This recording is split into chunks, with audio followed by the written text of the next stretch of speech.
యేసు నామంలో మీకు శుభములు సమృద్ధిగా కలుగునుగాక. మధురం నీ వాక్యం అనే కార్యక్రమానికి స్వాగతం. ఈరోజు మనం జీవిత విలువలు అనే అంశంలో 14వ అంశంగా తమవి కాని వస్తువులను ప్రోగు చేసుకున్న వారికి అనర్థము తప్పదు అనే అంశాన్ని ధ్యానించుకుందామండి.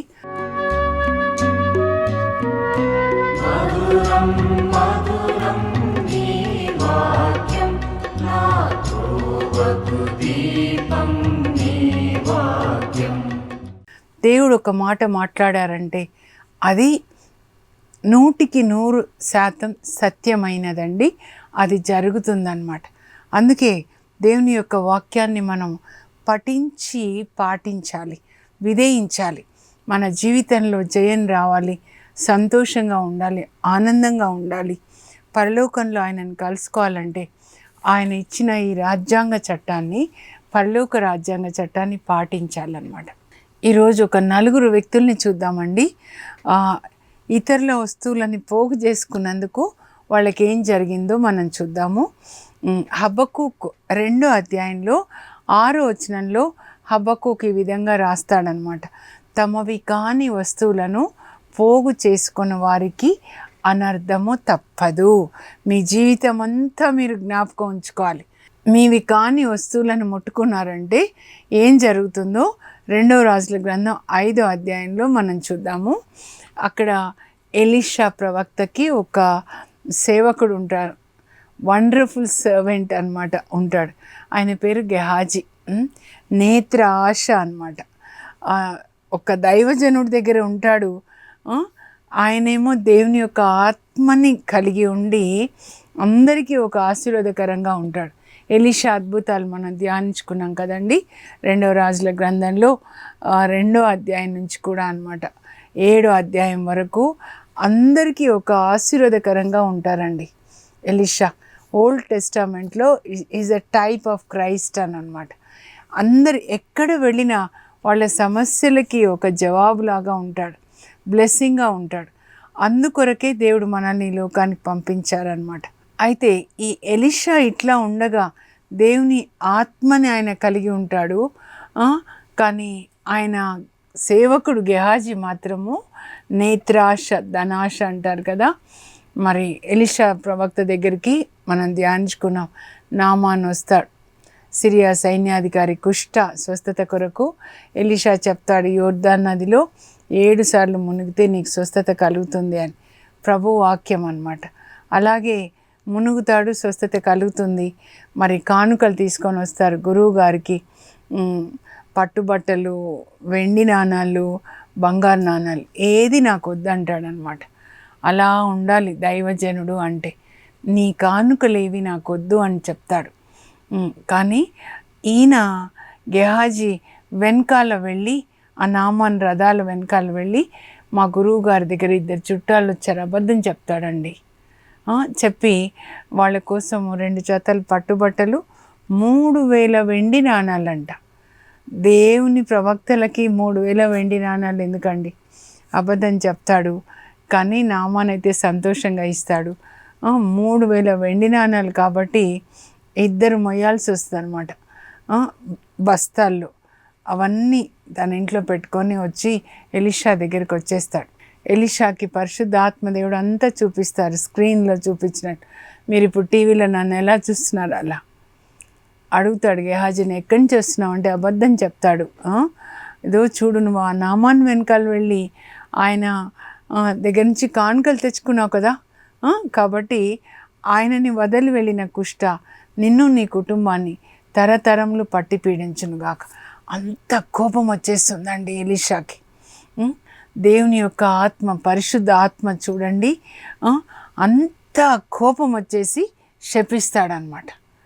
అప్పుడు ఆయనకి, ఆయన భార్య, పిల్లలు తరతరాలు కుష్ఠ అనమాట. చూడండి, ఇప్పుడు మనం రోగాలు కూడా చూస్తున్నాం కదండి. నేను హైదరాబాద్ వచ్చి 10th క్లాస్ అయిపోయిన తర్వాత వచ్చానండి. 76 అనుకుంటా, దాదాపు అంటే ఇంకా 50 years అని చెప్పచ్చు కదా. 10th క్లాస్ అయిపోయిన తర్వాత వస్తే అప్పటి నుంచి హైదరాబాద్లో మార్పులు చూస్తున్నాను. ఇప్పుడైతే ఈ చివర్లో ఎక్కడ చూసినా హాస్పిటల్స్, లేకపోతే హోటల్స్, ఫుడ్, ఆ తర్వాత వైన్ షాప్స్, ఇవి షాప్స్ కూడా ఎక్కువైపోయినాయండి. ప్రభు నాకు దేవునిలోకి వచ్చిన తర్వాత చూపిస్తున్నాను, నువ్వు చూస్తున్నావా ఎట్లా వచ్చాయి వైన్ షాప్స్. నేనైతే శపిస్తూ ఉంటానండి. మనం భూలోకంలో ఏది బంధిస్తే పరలోకంలో అది బంధించబడుతుంది అని చెప్తారు కదండి. తిండికి తిండి, ఆ తర్వాత ఏంటంటే హాస్పిటల్స్, ఇవన్నీ కూడా రోగాలు ఎక్కువైపోతున్నాయి కదా. ధనాశ ఎక్కువైపోయింది, ప్రజలు ఎట్లా పరిగెత్తుతున్నారు. ఆ తర్వాత రోగాలు కూడా, ట్యాబ్లెట్స్ కూడా ఎక్కువైపోతున్నాయి అన్నమాట. అందుకే ట్యాబ్లెట్స్, ఒక ట్యాబ్లెట్ చూడండి, సినా రెస్ట్ అంటారు, అంటే సిన్ అండ్ టేక్ రెస్ట్ అనమాట. ఎట్లా కదా, నీతిమంతుల ఎముక ఒక్కటి కూడా విరగదని చెప్తారండి. 34 కీర్తనలో 20 వచనం అనమాట. నీతిమంతుల ఎముక ఒక్కటి కూడా విరగదంట. సామెతలు 4:20-22 వరకు, ఇదిగో నువ్వు దేవుని యొక్క ఆజ్ఞలు చెవియొగ్గి జాగ్రత్తగా విని, నీ కన్నులు తెరిచి జాగ్రత్తగా చదివి, ఈ ఆజ్ఞలన్నీ నీ హృదయంలో దాచుకుంటే, బంగారం దాచుకున్నట్టు అల్మార లాకర్లో, నువ్వు వాటిని పాటిస్తే ఈ ఆజ్ఞలు నీ సర్వ శరీరానికి ఆరోగ్యాన్ని ఇస్తాయి అని ఉంటుందన్నమాట.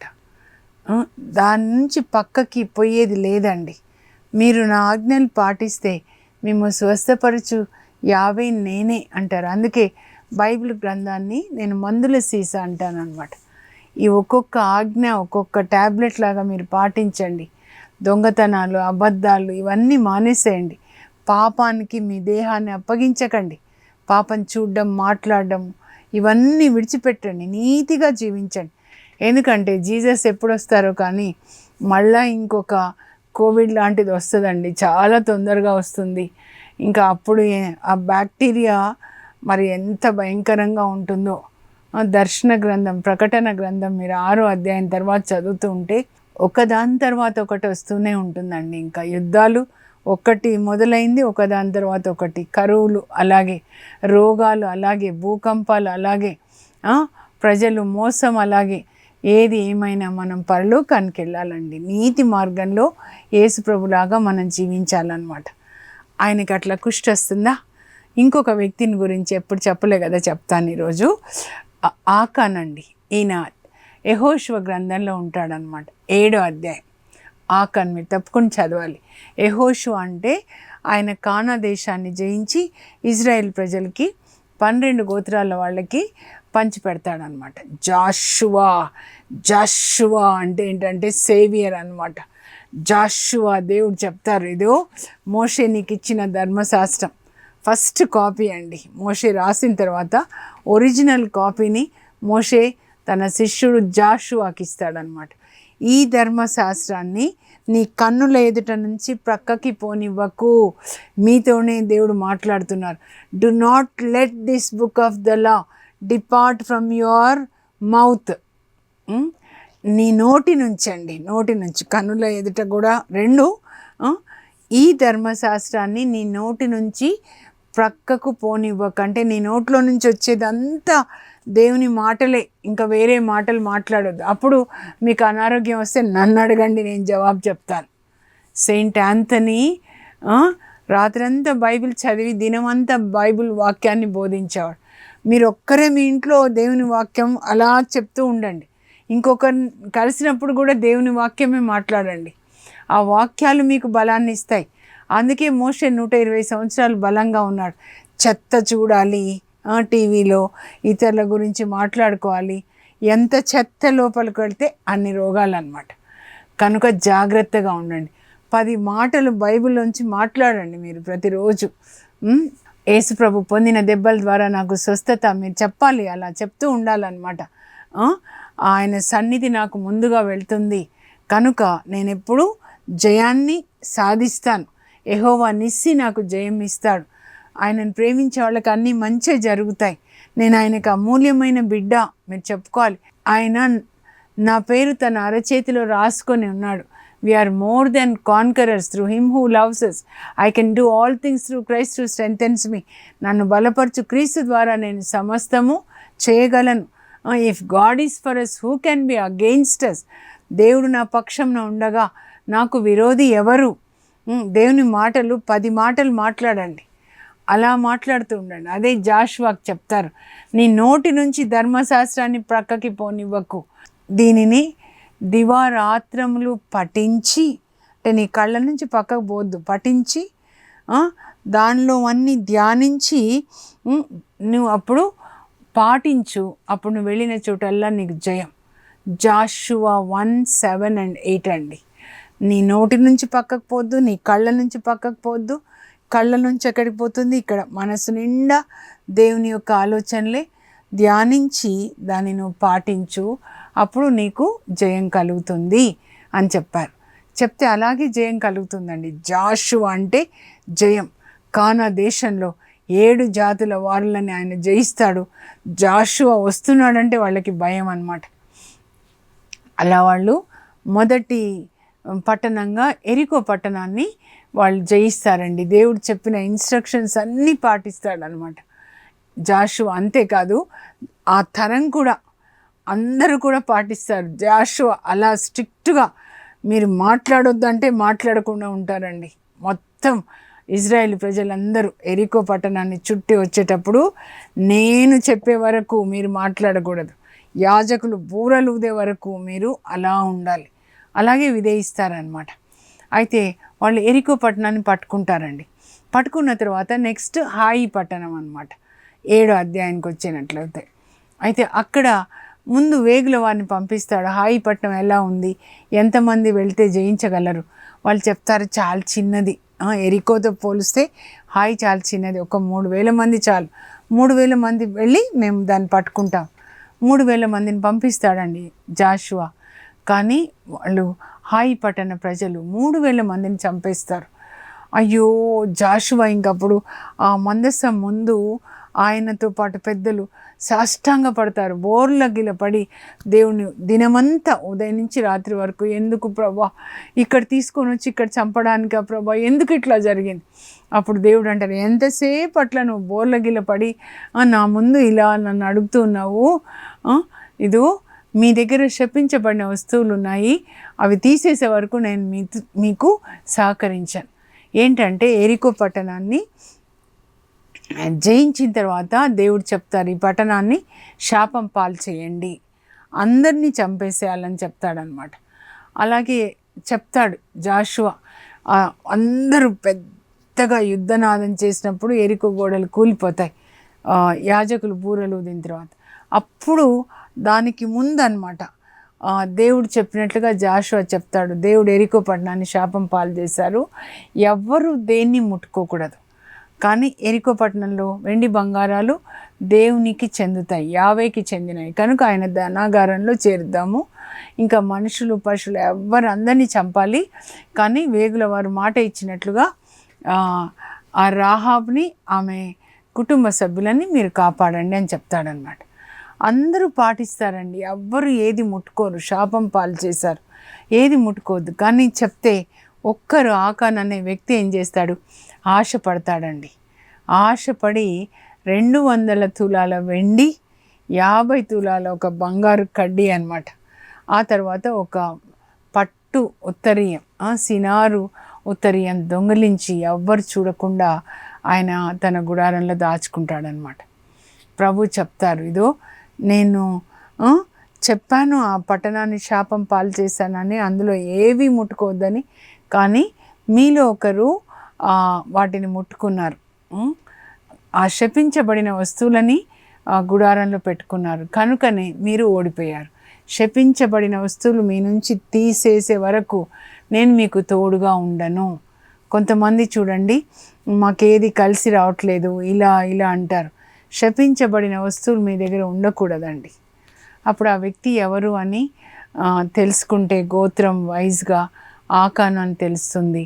అప్పుడు ఆయనను అడుగుతారు, దేవుని మహిమపరచయ్యా, సత్యం పలికి దేవుని మహిమపరచు అంటే అబద్ధం పలికితే సైతాన్ని మహిమపరిచినట్లను. అప్పుడు ఆయన చెప్తాడు, నేను ఇలా ఆశపడి ఇలా ఇవి దొంగతనం చేశానని. అప్పుడు మాకెంత శ్రమ తెచ్చిపెట్టావయ్యా, శ్రమ తెచ్చిపెట్ట 3,000 మంది ప్రాణాలు పోతాయి చూడండి. ఎంత శ్రమ తెచ్చిపెట్టావని. మరి అప్పుడు వాళ్ళు ఆయనని రాళ్లతో కొట్టి చంపి అక్కడ రాళ్ళు గుట్ట ఆయన మీద పరుస్తారనమాట చంపిన తర్వాత. దాన్ని ఆకోరు లోయ అంటారండి. ఆయనని పాతి పెట్టిన చోట, అంటే శ్రమ తెచ్చిన అటువంటి వ్యక్తి అని అనమాట. కనుక మనము మనవి కానివి దోచుకోవద్దండి. జకర్యా 5వ అధ్యాయంలో ప్రభు నాకు నేర్పించారనమాట. అక్కడ జకర్యా ఒక దర్శనాన్ని చూస్తాడు. ఆకాశంలో ఒక గ్రంథపు చుట్ట ఎగురుతూ ఉంటుంది అనమాట. 30 అడుగుల పొడవు, 15 అడుగుల వెడల్పు, అంటే ఎంత పెద్దగా ఉంటుంది. దాని మీద 2 వైపులా రాయబడి ఉంటుందన్నమాట. అప్పుడు దేవదూతను అడుగుతాడు జకర్యా. తన ప్రక్కన ఒక దేవదూత ఉంటే అడుగుతాడు, ఏంటి ఆ గ్రంథపు చుట్ట 2 వైపులా రాయబడి ఉంది, ఏం రాయబడి ఉంది అంటే, అప్పుడు ఆ దేవదూత, తన ప్రక్కన ఒక దేవదూత ఉంటారనమాట. ఒకవైపు ఏమో దొంగతనం చేసే వాళ్ళ ఇంట్లోకి వచ్చే శాపాలు, ఇంకొక వైపు అబద్ధాలు చెప్పే వాళ్ళ ఇంటికి వచ్చే శాపాలు. అప్పుడు ఈ శాపాలన్నీ ప్రతి దొంగ ఇంట్లోకి ప్రవేశిస్తున్నాయి. ప్రతి అబద్ధం చెప్పిన వాళ్ళ ఇంట్లోకి ప్రవేశించి ఆ ఇంటి దూలాల్ని ఒకరోజు కూల్చేస్తాయి. అందుకే ఒకప్పటి నిజాంలు, ఒకప్పటి దొరలు ఇప్పుడు మనం చూడట్లేదు కదండి. వెంటనే జరగదు. దేవుడు కనీసం 25 సంవత్సరాలు ఆయన మనకి టైం ఇస్తాడంట, మనము పశ్చాత్తాపడి దాంట్లోంచి బయటికి రావాలని. అందుకే జక్కయ్య కూడా చూడండి, యేసుప్రభు ఆయన జీవితంలోకి వచ్చిన తర్వాత, ప్రభా నేను ఎవరి దగ్గర అన్యాయం చేసి తీసుకున్నానో 4 రెట్లు తిరిగి ఇస్తానని చెప్తాడు. పరిహారం చెల్లిస్తాడనమాట. అది అండి నిజంగా మనిషి హృదయ పరివర్తన చెందడం అంటే. మోసం చేసి దోచుకునే హృదయము ఇప్పటి నుంచి ఒకరికి సహాయం చేసే హృదయంగా ఉండాలి, కానీ దోచుకోకూడదు అనమాట. చూడండి, ఆయనతో పాటు ఆయన భార్య పిల్లలు అందరినీ చంపేస్తారు. అంటే పాత నిబంధనలో అండి. క్రొత్త నిబంధనలో మనుషులని కాదండి చంపేది. ఇవన్నీ పిశాచులు అనమాట. దొంగతనము, అబద్ధాలు, వ్యభిచారం, ఇవన్నీ ఆకాశ మండలంలో పిశాచులు దేవుని వాక్యం లేని వాళ్ళ హృదయంలోకి వెళ్తాయన్నమాట. వెళ్ళి వాళ్ళ శరీరం ద్వారా ఈ పనులు చేస్తాయి. కానీ మనమేమో మనిషిని చంపుతాం కదా. మనిషిని కాదు, మనం పోరాటం చేసేది శరీరదారులతో కాదు, ఆకాశ మండలంలో ఉన్న దురాత్మల సమూహాలతో అంటాడు పౌలు ఎఫెసీ 6:10. అందుకే యేసు ప్రభు పాపిని ప్రేమించాడండి, పాపాన్ని ద్వేషించాడు. వ్యభిచారంలో పట్టుబడిన స్త్రీ, ఆమె మీద ఒక్క రాయి వేయడానికి ఆయన ఒప్పుకోలేదు. ఆమె కొరకు కూడా యేసు ప్రభు సిలువలో వెల చెల్లించాడనమాట. కనుక ఇక్కడ పాయింట్ ఏంటంటే, మనవి కాని వస్తువులు మనం ముట్టుకోకూడదండి. ఆ తర్వాత అహబ్ రాజు 1వ రాజుల గ్రంథంలో 21వ అధ్యాయం అండి. రాజు అంటే దేశమంతా ఆయనదే కదండి. ఉత్తర ఇజ్రాయెల్ పరిపాలిస్తాడు. భార్య దుష్టురాలన్నమాట, జెజబెల్. అయితే ఆయన ప్యాలెస్ ప్రక్కన ఒక చిన్న ద్రాక్ష తోట ఉంటుందండి. నాబోత్ అనే చిన్న రైతు. ఈయనైతే అడుగుతాడు, నీ ద్రాక్ష తోట నాకు అమ్ముతావా, నేను కూరగాయలు పండించుకుంటా, ఎందుకంటే నా ప్యాలెస్ ప్రక్కన ఉంది అని. నువ్వు ఎంత ధర అంటే అంత ఇస్తాను, లేదా ఇంకో ద్రాక్ష తోట ఇవ్వమంటే ఇస్తాను. ఆయన మంచివాడే, పాపం పర్వాలేదు, సొంతగా మంచివాడే. కానీ భార్య ఇన్ఫ్లుయెన్స్ వల్ల ఆయన కుటుంబం నాశనం అయిపోతుంది. ఇట్లాంటి భార్యల స్పిరిట్ నుంచి భర్తలకి, నాబోతు లాంటి భర్తలకి విడుదలనిచ్చుదురుగాక. కొంతమంది ఇట్లా భార్యల అధికారం క్రింద ఉండి నాశనాన్ని తెచ్చుకుంటారు. దేవుని అధికారం క్రింద ఉండాలండి. భార్యల అధికారం కాదు, భర్తల అధికారం కాదు, దేవుని అధికారం క్రింద ఉండాలన్నమాట. ఇంకా అమ్మను అని చెప్తే ఆయన దిగులుగా ఉంటాడు. జెజబెల్ అడుగుతుంది ఏంటి అని, భోజనం చేయట్లేదు అంటే చెప్తాడు. అప్పుడు ఆమె ప్లాన్ చేసి, మరి ఫోర్జరీ అంటారు కదండి, భర్త పేరిట లెటర్స్ రాసి అక్కడ ఉపవాస దినాలు ప్రకటించండి అని ప్రకటిస్తారు అధికారులు. అప్పుడు ప్రజల ఎదుటకి నాబోతుని తీసుకొచ్చి, పాపం ద్రాక్ష తోటలో భార్య పిల్లలు పని చేసుకుంటూ ఉంటారండి, తీసుకొని వచ్చి కొంతమంది ఆ దుండుగలు అనమాట, దౌర్జన్యపరులు, ఏమంటారు, దుర్మార్గులు, వాళ్ళకి బాగా డబ్బిచ్చేసి లంచం ఇచ్చి నాబోతు మీద కూట సాక్ష్యం చెప్పించి ఆయనను రాళ్లతో కొట్టి చంపిస్తుందండి ఆమె జెజబెల్. ఆ తర్వాత ద్రాక్ష తోట మీదైపోయింది తీసుకోండి అంటే వెళ్తాడు, కానీ ఎలా అని కూడా అడగడు. అప్పుడు దేవుడు పరలోకం నుంచి ప్రతిదీ చూస్తాడండి. దేవుని కన్నులు సూర్యుని కంటే 10,000 రెట్లు కాంతివంతముగా ఉండి నరుడు చేయు ప్రతి రహస్య కార్యాన్ని గమనిస్తాయి. సిరాక్ 23:19 ఉంటుంది. అప్పుడు ఏలియా ప్రవక్తను పంపిస్తాడు. ఒక అమాయకుడిని చంపించి ఆయన ద్రాక్ష తోటను ఆక్రమించుకుంటావా, రాజు అని అధికారం ఉంది అని అడిగేవాళ్ళు లేరని దౌర్జన్యం చేస్తున్నావా? పరలోకంలో దేవుడు అన్నీ గమనిస్తున్నారు. ఏదో ఏ కుక్కలైతే ఆ నాబోతు రక్తాన్ని త్రాగాయో అవే కుక్కలు నీ రక్తాన్ని కూడా తాగుతాయి. ఇప్పటి నుంచి దేవుని యొక్క శిక్ష ఏంటంటే, నువ్వు చేసిన ఈ పనికి నీ పిల్లలు పొలంలో చనిపోతే రాబందులు పీక్కొని తింటాయి, పట్టణంలో చనిపోతే కుక్కలు పీక్కొని తింటాయి. అప్పుడు ఆయనకి భయం వేసి పశ్చాత్తాపడతాడండి. దేవుడు ఇంకా మన్నించి నీ కాలంలో కాకుండా నీ పిల్లల కాలంలో శిక్షని అమలు పరుస్తా అని చెప్తాడు. జెజబెల్కి శిక్ష ఏంటంటే, ఆమె సెక్యూరిటీ గార్డ్సే పైనుంచి తోసేస్తే కింద పడుతుంది. అప్పుడు కింద పడి పుర్రె పగులుతుందా, రక్తం కారుతుంటే అవే కుక్కలు వచ్చి నాకుతాయండి. నాబోతు రక్తాన్ని నాకిన కుక్కలు. దేవుడు న్యాయం తప్పని న్యాయాధిపతి. ఆయన చేతిలో త్రాసు ఉంటుందండి. ఇదిగో కత్తిని వాడు కత్తితోనే చంపబడతాడు అని. అలాగే జరుగుతుందన్నమాట. నాబోతు దోచుకోవాలి అనుకుంటాడు, 2 ఎకరాలే. కానీ ఏం జరిగిందో చూడండి. అధికారం ఉంది కదా అని, అడిగేవాళ్ళు లేరు కదా అని పేదవాళ్ళది దోచుకున్నప్పుడు పైన ఉన్న దేవుడు అన్నిటినీ గమనిస్తారండి. అయితే తీర్పు జరగడానికి ఒక టైం పెడతారనమాట. అలాగే దావీదు కూడా మనం చూస్తే అండి 2 రాజులు 11 అధ్యాయంలో ఆయన మరి పరాయి వాని భార్యని కోరుకుంటాడు, పాపం చేస్తాడు. తర్వాత తన కుమారుడు, తన పెద్ద కొడుకు జ్యేష్ఠపుత్రుడు అమ్నోను తన కుమార్తె తామారుతో పాపం చేస్తాడు. అంటే వేరే భార్యలకి పుడతారనమాట, వేరే తల్లులు, వాళ్ళ అమ్మ వాళ్ళు వేరుగా ఉంటారు. ఎంత బాధ అండి. ఆ తర్వాత బత్షెబ భర్తని చంపించేస్తాడు కదా. తన పెద్ద కొడుకుని 3వ కొడుకు అబ్షాలోం, తామారు వాళ్ళ అన్నయ్య చంపిస్తాడు. చూడండి, నీ పాపము నిన్ను వెంటాడుతుంది అని. కనుక ఒకరి వస్తువులు మనం తాకకూడదండి. యేసుక్రీస్తుకి చెందిన బిడ్డలుగా మనం ఒకరికి ఇచ్చేవాళ్ళుగా దయామయులుగా ఉండాలి. దేవుని యొక్క దయను పొందుతారు. మన చేతులు యేసు రక్తంలో కడగబడ్డాయి కనుక మనం ఇచ్చేవాళ్ళుగా ఉండాలి, కానీ ఏది పుచ్చుకోకూడదు.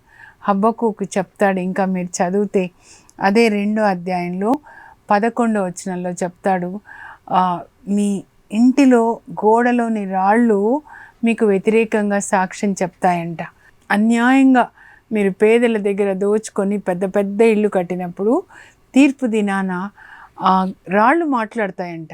ఇదిగో ఇక్కడి నుంచి దోచుకొని వచ్చిన దాంతో ఇది కట్టాడు, పై అంతస్తు అక్కడి నుంచి దోచుకొని వచ్చింది, అక్కడ పనిచేసే చోట దోచుకొని వచ్చిందని రాళ్ళు సాక్ష్యం చెప్తాయంటండి. మీరు చదవండి హబక్కూకు గ్రంథంలో 2వ అధ్యాయం 6 నుంచి 11 వరకు అన్నమాట. కనుక మనకు ఒక తీర్పు దినం ఉంటుందండి. ప్రతి పనికి మనం జవాబు చెప్పాలి, ప్రతి మాటకి జవాబు చెప్పాలి, ప్రతి ఆలోచనకి. కనుక ఆయన ఎదుట నిలబడినప్పుడు నిర్దోషులుగా ఉండేటట్లుగా ఇప్పటి నుంచి మనం యేసుక్రీస్తు చూపిన నీతి బాటలో పయనిద్దాం. ప్రార్థన చేసుకుందాం. పరలోకపు మా తండ్రి, మీ పరిశుద్ధ నామమునకు స్తోత్రం కలుగునుగాక. తమవి కాని వస్తువులను ప్రోగు చేసుకుని వారికి అనర్థము తప్పదు అని మీరు హబక్కూకు 2:6లో చెప్పారు. ప్రభా, ఇతరుల పొలాల్ని ఆక్రమించుకోవడం కానీ, నాయన ఇతరుల ఆస్తుల్ని ఆక్రమించుకోవడం, అన్నది తమ్ముడిది అక్కది చెల్లిది ఆక్రమించుకోవడం, అలాంటి పాపం మేము చేయకుండా సాయం చేయండి ప్రభా. ద్వితీయోపదేశకాండ 27:17 మీరు చెప్పారు, పొలము గట్టు రాయిని కదిలిపేవాడు శాపగ్రస్తుడు అని. ప్రభా, మాది కానిది మేము ఏది ముట్టుకోకూడదు. అంతేకాదు మా చేతులు ఇతరులకు ఇచ్చే చేతులుగా మార్చండి. గెహాజీలాగా మేము ఉండకూడదు ప్రభా, ఆకాన్లాగా మేము ఉండకూడదు నాయన, నాబోతులాగా మేము ఉండకూడదయ్యా. అయ్యా అలాగే మరి పరాయి వాని భార్యను కూడా ఆశించొద్దు తండ్రి. భార్య భర్తలు పరిశుద్ధంగా జీవిస్తూ పిల్లల్ని కూడా పరిశుద్ధమైన మార్గంలో, నీతి మార్గంలో, యేసు ప్రభు చూపిన మార్గంలో నడవడానికి కృప దయచేయండి. యేసు నామంలో అడుగుచున్నాం తండ్రి, amen. God bless you. Have a blessed day.